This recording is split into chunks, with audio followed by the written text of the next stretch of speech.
គ្រាសធ្លាប់ទទួលបានការគាំទ្រពីគម្រោងផ្សេងៗខ្លះដែរតាមរយៈការបណ្ដុះបណ្ដាលឬចូលរួមសិក្ខាសាលាដែលភាគច្រើនមានលក្ខណៈតែម្ដងឬដាច់ដោយឡែក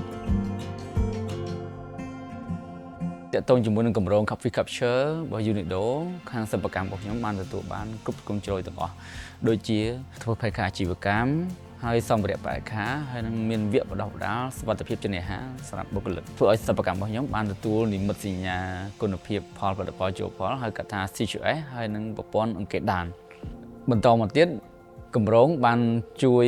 research និងស្រាវជ្រាវដើម្បីឲ្យសហគ្រាសមានផលិតផលថ្មីបន្ថែមទៀតមានប្រហិតត្រីនិងសាច់ក្រកត្រីដើម្បីចរាចរណ៍នៅលើទីផ្សារជាចុងក្រោយគម្រោងបានជួយបង្កើតសមាគមគឺសមាគមអភិរក្សលើកកម្ពស់ប្រហុកសៀមរាបបឹងទន្លេសាប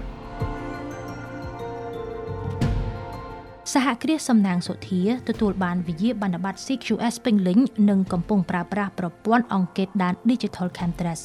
ការលក់និងប្រាក់ចំណូលកើនឡើងបង្កើនចំនួនការងារទាំងនៅកម្រិតសហគ្រាសផ្ទាល់រួមទាំងដៃគូអាជីវកម្មក្នុងខ្សែច្រវាក់តម្លៃជលផលពីមុនបុគ្គលិករបស់ខ្ញុំមានតែ6នាក់ទេប៉ុន្តែឥឡូវយើងកើនបាន14នាក់ស្រី12នាក់ប្រុស2នាក់សហគមន៍ដែលគាត់គ្រប់គងផលិតផលមកឲ្យខាងសិប្បកម្មរបស់យើងវិញពីមុនយើងមានតែ2ទៅ3 4នាក់ទេបាទឥឡូវយើងអាចកើនឡើងដល់ទៅ30ទៅ40នាក់ការលក់របស់យើងឃើញកំណើនរឿងកើនច្រើនពី20ទៅ30%តម្លៃវាកើនឡើងជាងមុន